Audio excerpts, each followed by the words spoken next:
I thought that we might start off with a prayer. So let's pray. Almighty God, as we gather together to learn, to grow, and to change, help us to move into a deeper understanding of your truth. May we all feel safe with each other, safe to think and question, safe to ask for help, and safe to share our lives with you. Amen. Amen. Okay, I'm going to turn it over to Abby in a few minutes, but I'd like to give a little background. Pastor included all the things that we do for Richland 2 and the e-news that he sent out yesterday. As you know, Richland 2 is one of our Kingdom Mission partners, and this is the second of our Hope series for the summer. For Richland 2, we have helped them through our Helping Hands alerts, school supplies, Christmas, the Dove Tree Christmas gifts, summer feeding, and that has not happened this summer because of COVID.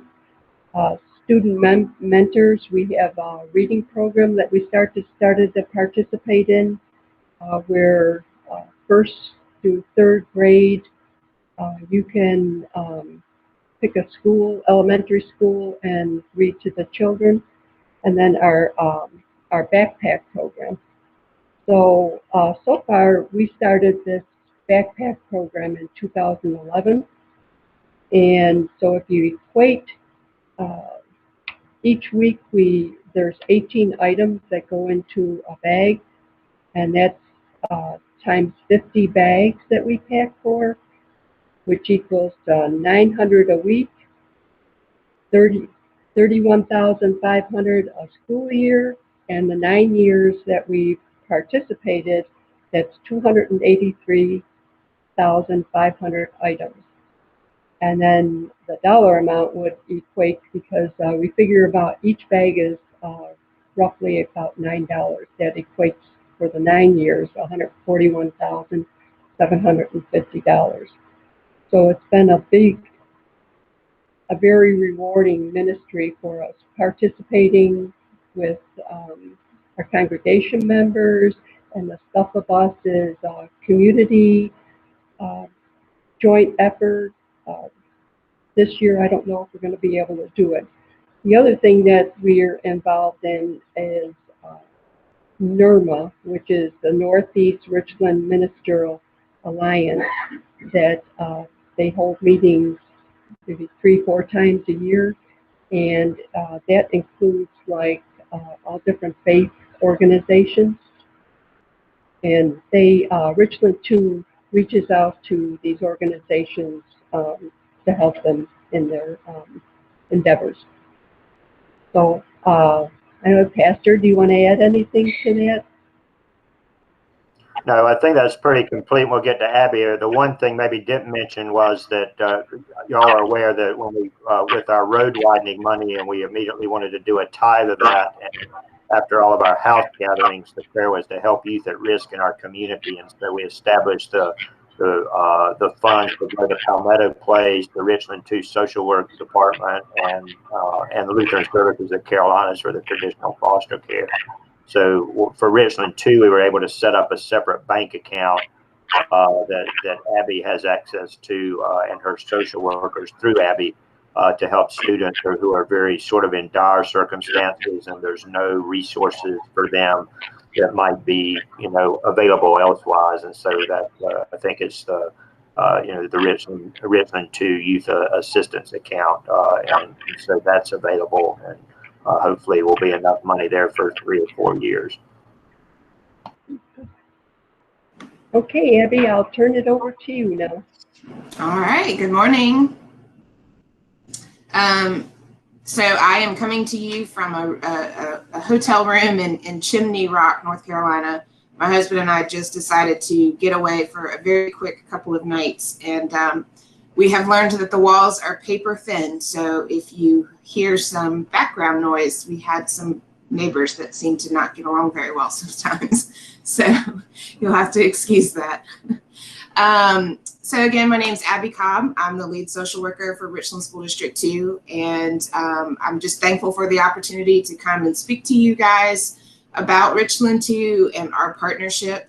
I really feel that our partnership with Living Springs is just the epitome of what a great partnership can look like between a school district and a faith partner.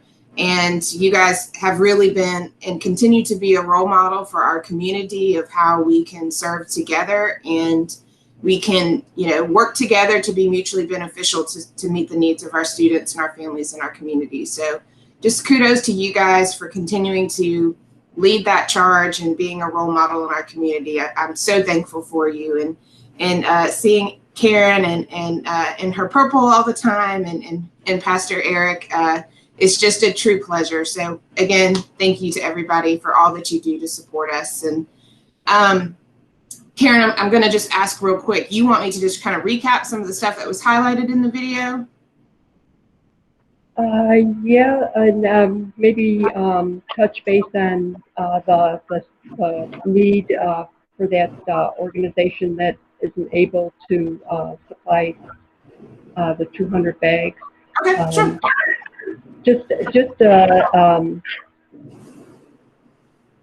Abby did a video, so if you want to listen to the video, tune in to the online service, and a couple minutes before it starts, and she'll go over that too. Go ahead, Abby. Thank you. So one of the things I first wanted to say, kind of, the elephant in the room is to talk about where we are currently right now. And in Richland School District 2, we have a website that has all of our information. We try to update it as soon as possible. If you are an active parent, an active grandparent, or just really interested, I would encourage you to watch the school board meeting that's Tuesday night at 5. It is streaming live, so you can you can go onto our district website, which is richland2.org, and you'll be able to follow the board meeting to see. We are proposing our draft plan, and if it's approved at that time, then we'll likely be going forward. So I guess one of the first things I just wanted to say is that regardless of what personal opinions and beliefs are, we need our community to help us to get our kids on the same page with us, whether again you're pro coming back or you're not, or you're pro mask or you're not, you're anti-mask. We just need our community to come together, because we have to come together to educate our children in whatever platform that is. And so, we need parents, grandparents, neighbors to, again, regardless of your opinions, to just let kids know that we're all in this together. We're all here to educate them and to be there for them. And regardless of what requirements, again, not everybody's going to like the rules. If they're in school, are they going to have to likely wear a mask? Then they probably are. And just, because kids take their cues from us. They really, they will take on our anxieties, our thoughts, our fears, our happiness, our sadness. And so just really understanding and recognizing that, if you guys could just kind of help spread the word that we really need our community. Again, regardless of what your personal opinions are, you have a right to have those and share those. And if there's something that we can do to help with that, please let us know. So as far as the backpack program, again, I came into this role as the lead in 2012. And Karen, did you say it was 2007 or 11? Was it 7? No, 11. 11. Okay, so 1 year before I became the lead. You guys are one of our most veteran partners. And we were truly fortunate several years ago to partner with McGregor Presbyterian Church. And they had a partnership, McGregor Presbyterian Church and Irmo Optimus Club. And they're in the Irmo side of town. And that partnership, they covered all of Richland, Lexington 5, I believe Newberry School District. And by the time they got to us and kind of came forward, they were doing a little bit of Richland 1 and really then started to partner with us more. And some of you may have known Stuart Stout. He's a phenomenal man in this community. He worked a lot in lots of different avenues and charities within this community, particularly with the backpack program and Families Helping Families with WISTV and Palmetto Project. And sadly, we lost Stuart a couple months ago, and it's such a huge, tremendous loss to our community.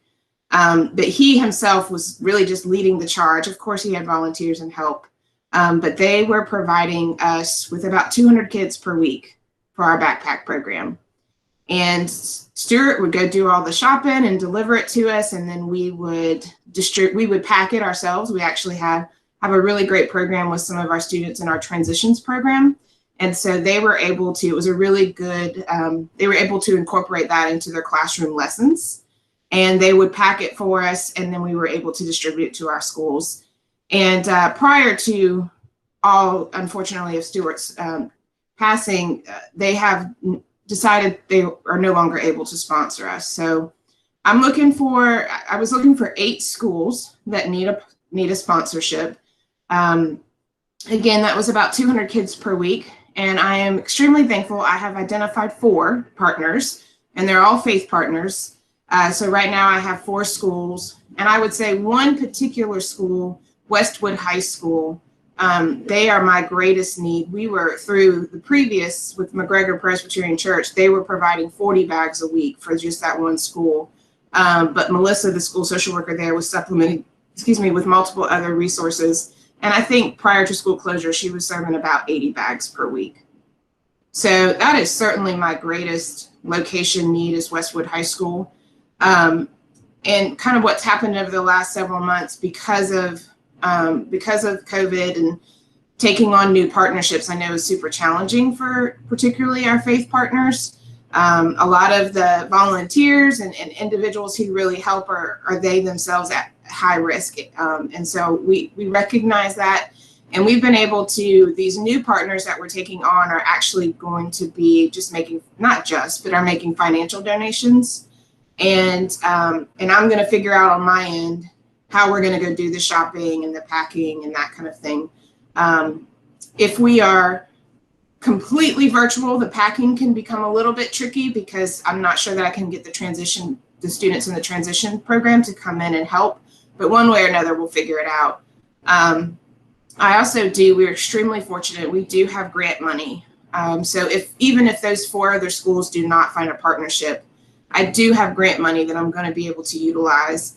It's far more sustainable to, identify a partner to move forward, but particularly in these times. If I'm not able to do that this year, I will be able to utilize those grant funding. And the needs of our schools, I'm not really sure. I'm still I actually have a meeting with my staff tomorrow about the backpack program.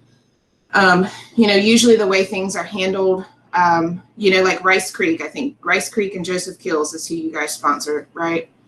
And so I believe that you guys would coordinate with Christy Hutchison at Rice Creek, and the bags would go to Christy at Rice Creek, and Christy works on distributing those to their students. And the same, Brenda retired. I don't, if those of you who know Brenda as a school social worker, Karen, you didn't know that? Your face is all shocked.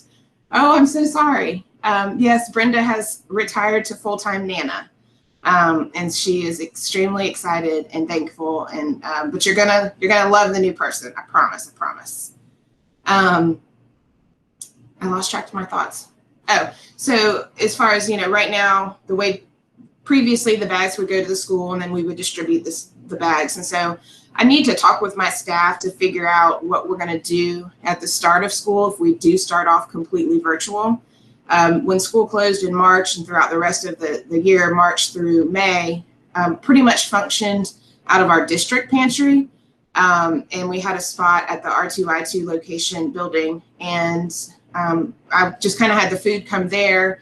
And then we would distribute it to the school sites that were distributing meals. I think we had 9 or 11 schools that were open where people could come get meals. And we'll still do meal distribution. So that's a complete given. But I need to figure out with my staff if it's going to be more site-based or if I'm going to try to do the district distribution again. So that's still to be determined. We still need, the same supports that we have, if not more, moving forward. So that's kind of the backpack stuff. Are there questions or thoughts about that? Well, and how much, I know you sent out a flyer So the average cost of backpack, as you determine, is $5 to $7. Is that correct? Yeah, I think 5 to 7. I think 7 is probably the more realistic for you guys to say is 9. You guys have good bags. The way that my staff, I rate them, you guys have a really good bag. So yeah, I would say 7 is probably a better, closer estimate to that reality. But with that 5 to 7, I guess, I don't remember if I did it for $5, but for 20 kids for an entire school year. So again, 20 kids per week, that's about $5,000. So if you add more kids or you add more items to the bag, are obviously going to go up.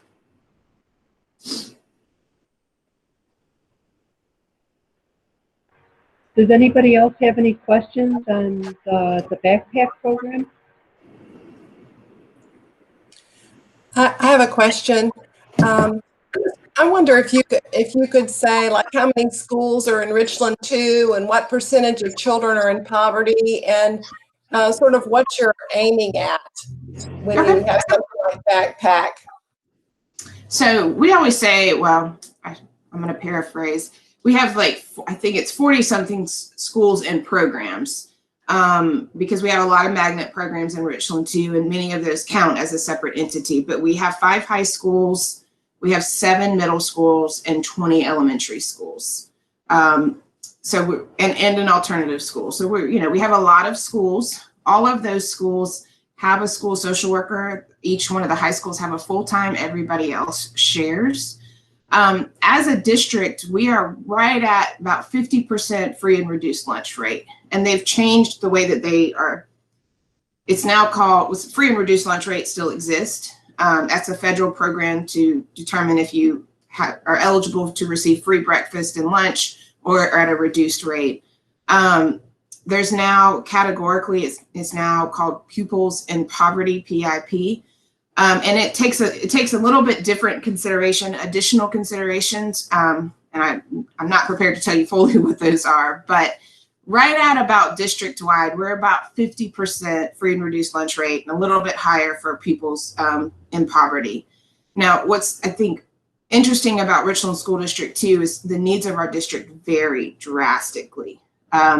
We still have some schools that are below that 25% free and reduced lunch rate. We don't have very many, but there are still a few elementary schools that are below 25%.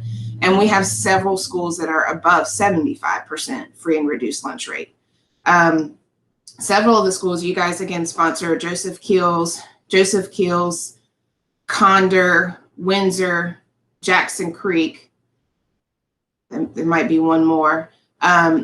They are on a program where, just based on the pupils per poverty rate of that area, all kids qualify for free and reduced lunch at those schools, just based off of the community eligibility for that area. So the needs of our district really vary, and the needs for the backpack program really vary as well. If we have a school that has less than 25% free and reduced lunch rate, we might only have 10 to 15 kids that we identify for that year who are particularly in the need. I know, Brenda at Keels, you guys have sponsored with her. I know she's had other churches that have helped come in. And I think she was serving anywhere from 50 to 60 kids per week. So it can vary from year to year what our numbers are. And so we'll make it work one way or another. I think, again, kind of a general starting point for us is 20 per year per school. And if our sponsors, if we need to add more, then we'll work with our sponsors to see if they're capable of doing that. And then if they're not, we're going to utilize other funds like grants and stuff like that to supplement for that. We are 100% district-wide. Every school has a backpack program. And, again, some schools might only offer 10 and some are offering 80 a week. It depends on the school and depends on the particular needs of that year.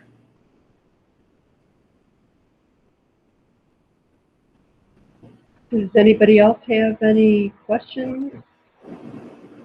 I'll mention in the flyer that Abby sent to me, there's a statement that during 2018-19 school year, an average of 725 students were provided with a backpack.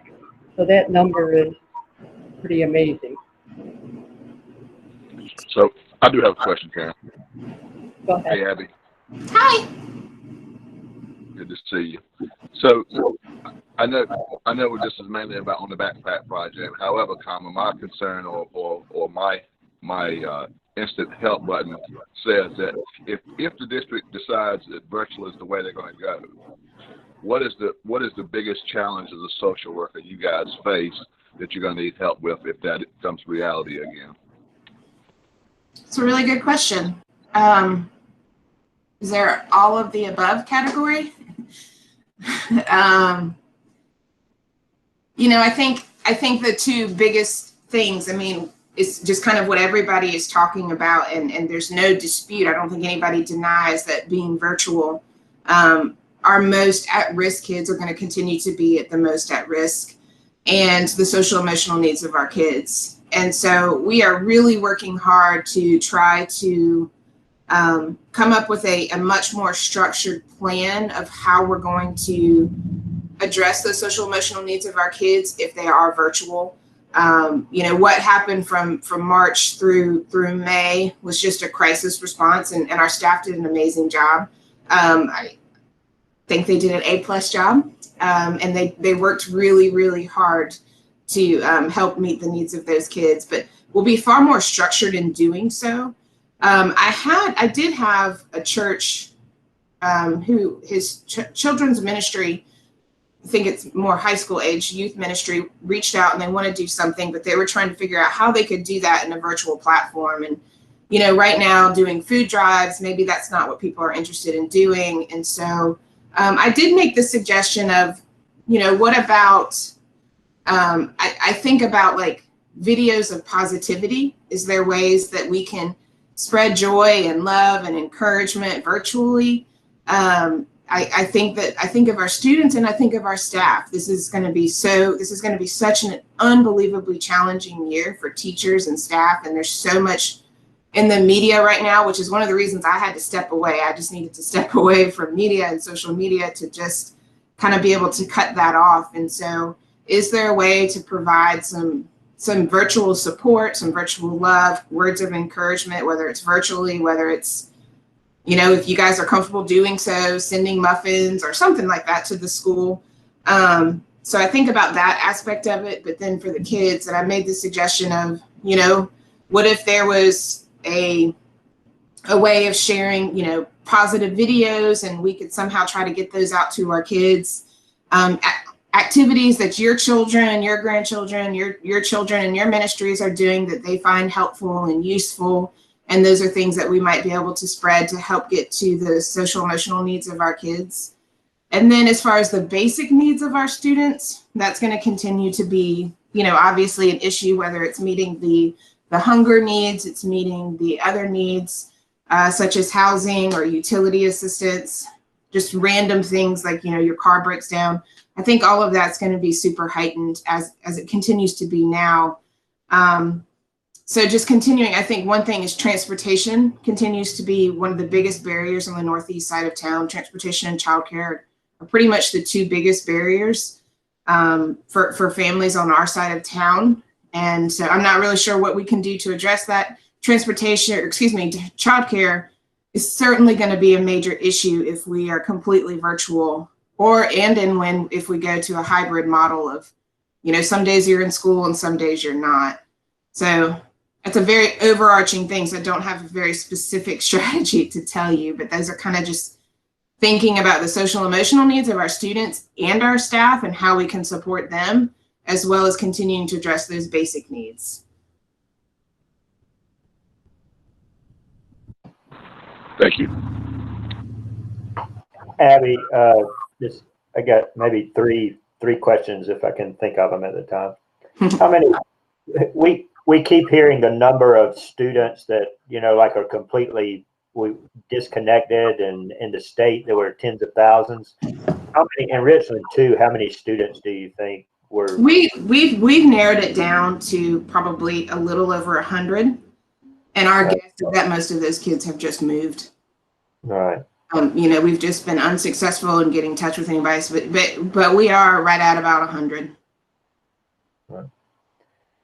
And then I was thinking about like the reading and mentoring programs. Do you think there'll be some way to do, maybe resurrect that virtually? Or I was just envisioning being able to, you know, read with a student online or something. I know there's some parameters that we would have to be concerned about, but yeah, I think that that's a great idea. I think, and that was another part of this. I think the suggestion that I made with the other ministry was recording videos of doing readings and or scheduling times to do read alouds. So particularly in the schools where you guys are already reading buddies, I think that they will be very appreciative if there is a way to continue to move that. I did that this summer for our summer reading camp. Now you're going to just have to be super patient, because if the kids are home and you're trying to read at them at home, the little brother is going to be all up in the camera, and you know, I mean, they're going to be crunching on their chips at the same time trying to listen to you. But I think if there's ways for you guys to do that with your partnerships already existing, they'll be ready to move forward with that. thank you.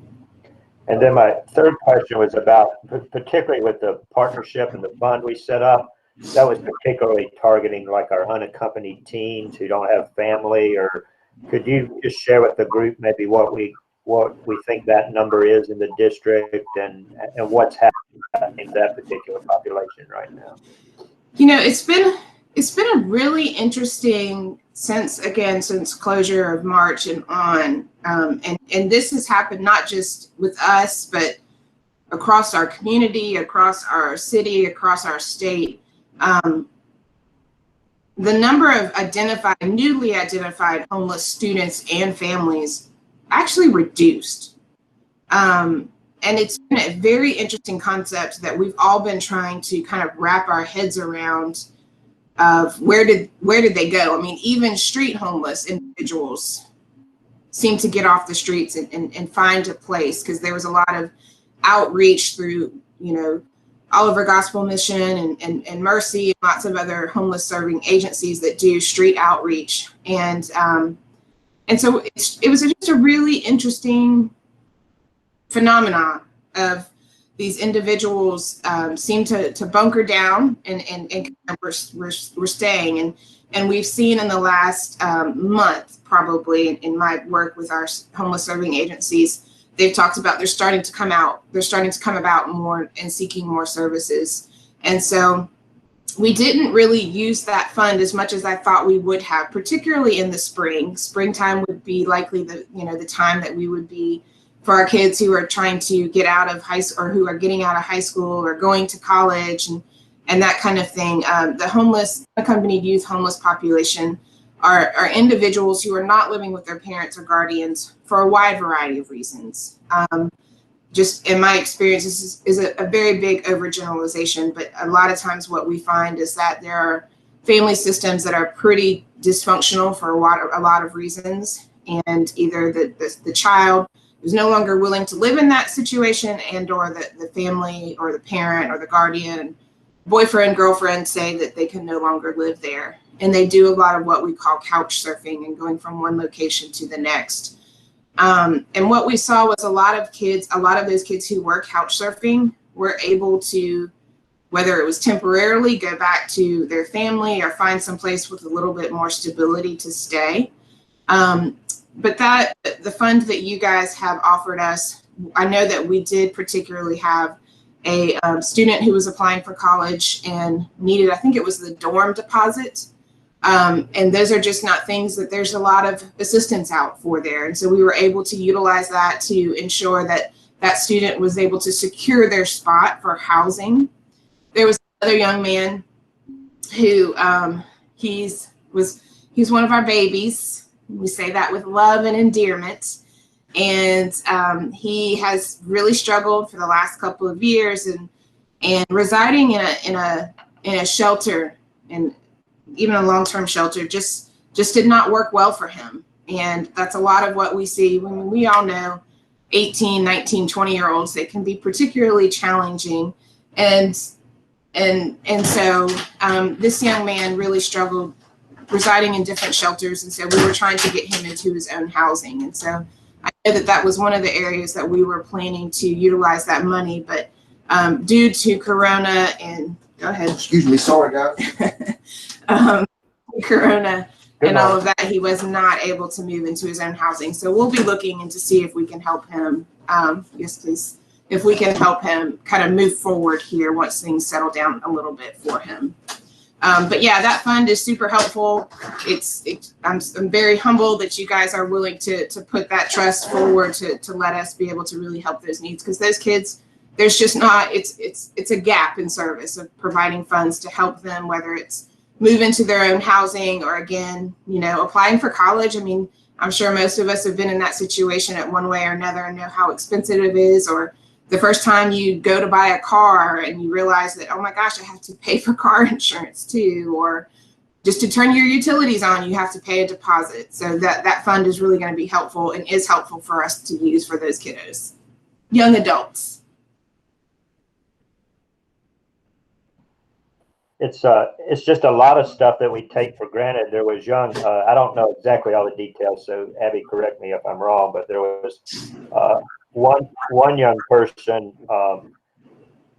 who fits in this category who had worked really, really, really hard to try to be successful in athletics. That's what they saw as their way out, and so they had potential to play in college, but there's an NCAA fee that has to be paid by an athlete that can't be covered because of all the NCAA rules. It can't be covered by the colleges or whatever. The athlete or their family themselves has to pay that qualifying fee. Well, this person without any family had no funds, and we were able to pay that NCAA qualifying fee, which wasn't a tremendous amount of money, but we were able to cover that. They didn't have it. The athlete didn't have it. Because of not having family support, we were able to help them through that, which that was something that would have fallen through the cracks anyway.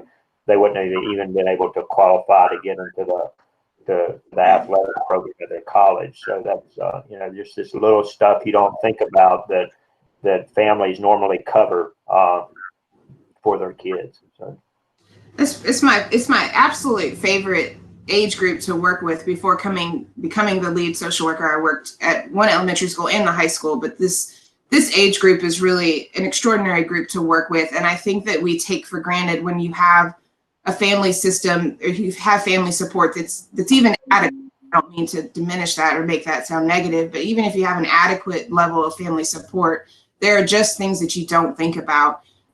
It never crossed my mind until I started working with this population that the first time I went to go open a bank account, I was with my father. And there was no questions. If I had questions, I looked to my father, not to this banker who I don't know, to answer all my questions. And, the first time the time when I filled out my FAFSA form to go to college, there's so many things that we as very young adults, if we don't have that support system, it's not common sense. I mean, you can have the best common sense and the highest level of intellectual, talent, but then when you go to fill out a lease for the first time, I mean, that's just, my gosh, is that not most the daunting experience ever? And so there's just things that we just take for granted, knowing that family's going to be that support for kids. And so having a system where we can really help, and the social workers help out with a lot with that. They really kind of become their secondary mamas or whatever they call them. And they really provide a lot of very hands-on support. So we can provide a lot of that emotional support, but financial support from you guys has been and will continue to be extremely helpful.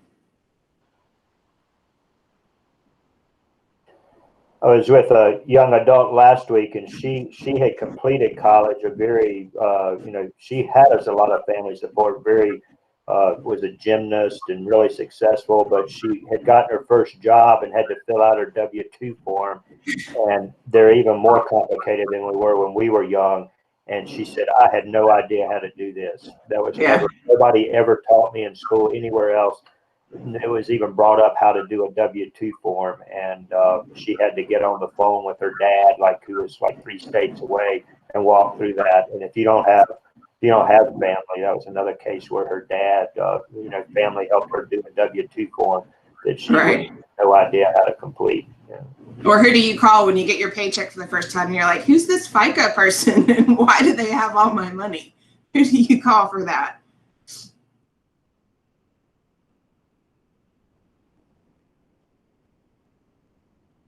So there's lots of other things of, you know, when it comes to other needs within our district. Again, primarily a lot of the outreach that occurs is working with our homeless students and families, is providing our backpack program, working with our unaccompanied youth. Another big thing, and Pastor Eric and Karen have heard me speak about this, is really trying to spread awareness and education in our community of trauma-informed care. And I love to talk about it, and I'd be happy to talk about it more, but the gist of it is coming to the understanding and being willing to look at things from a different perspective. Our children have experiences, trauma, and that word can sometimes sound a little clinical to people, but they have experiences, particularly in their childhood, and those experiences, research are now showing they change the brain.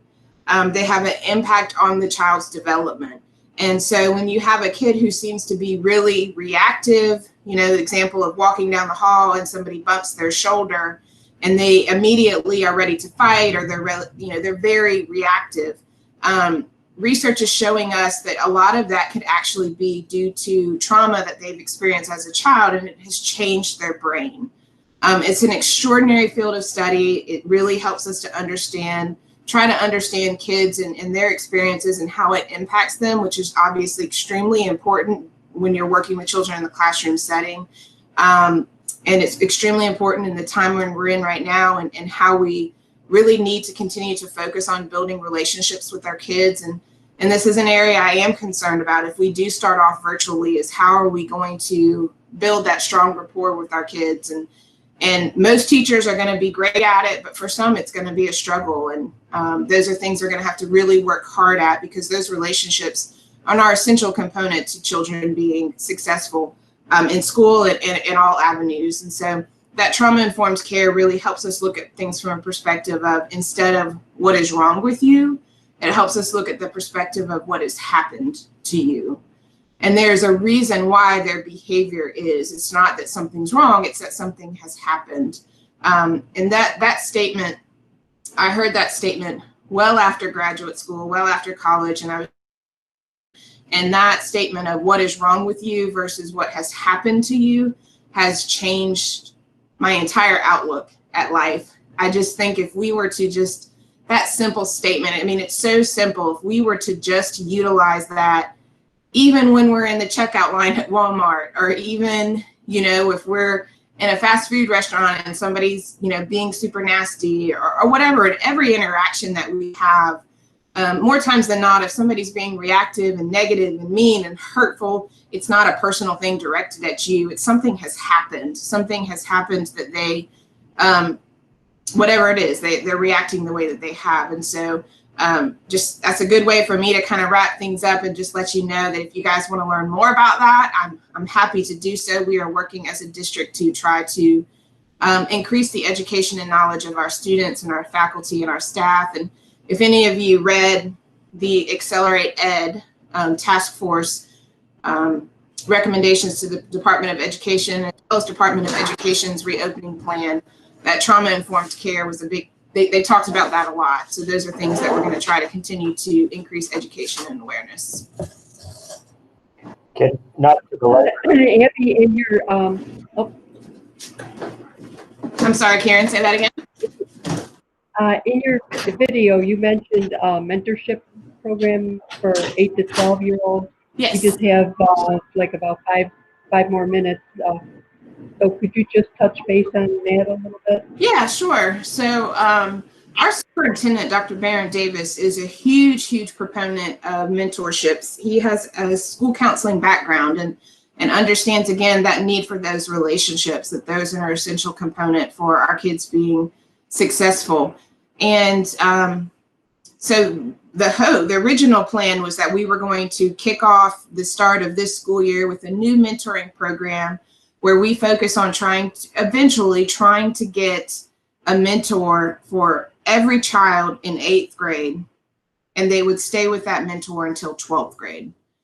So that's a very lofty goal. We weren't hoping to start off there, but we were hoping to start off. We were going to pilot, I think, at one middle school, or maybe it was two middle schools, with a cohort of students and identify mentors. And those mentors would be asked to stay with those kids from 8th to 12th grade, which is super powerful. And just think about that connection of what they can do over those 5 years.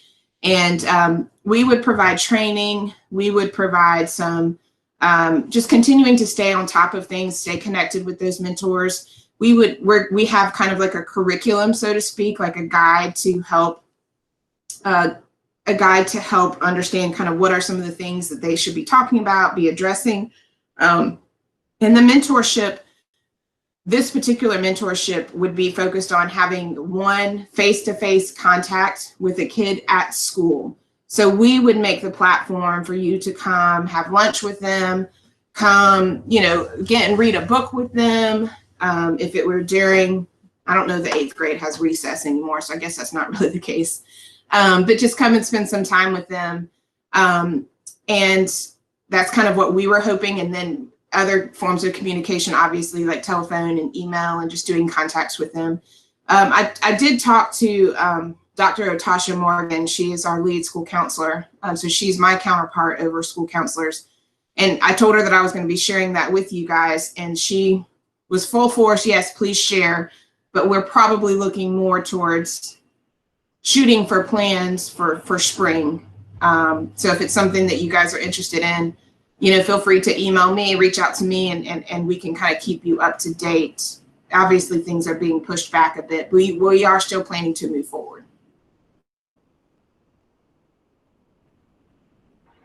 Well, that's a lot of information. Okay, I'll open it up. Does somebody have questions or comments? Pastor Eric?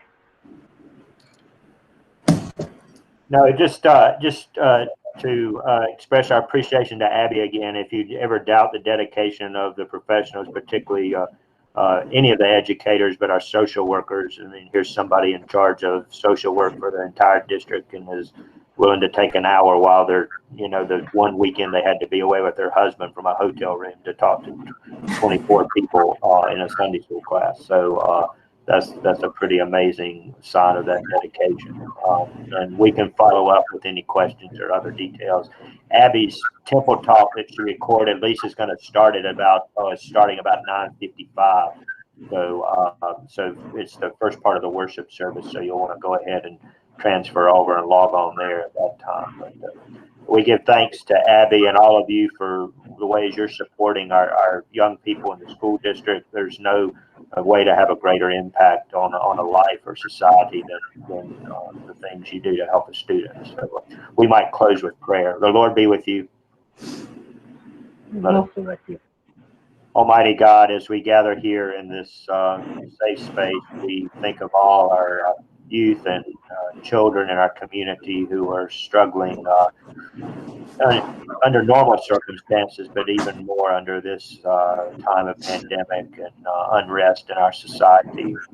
Thank you for the gifts of Abby and all our social workers, the school counselors and nurses and psychologists and all the support staff and frontline classroom teachers. We pray that you would just pour out your spirit upon all of our educational endeavors, that they might be an expression of the work of your kingdom in the world.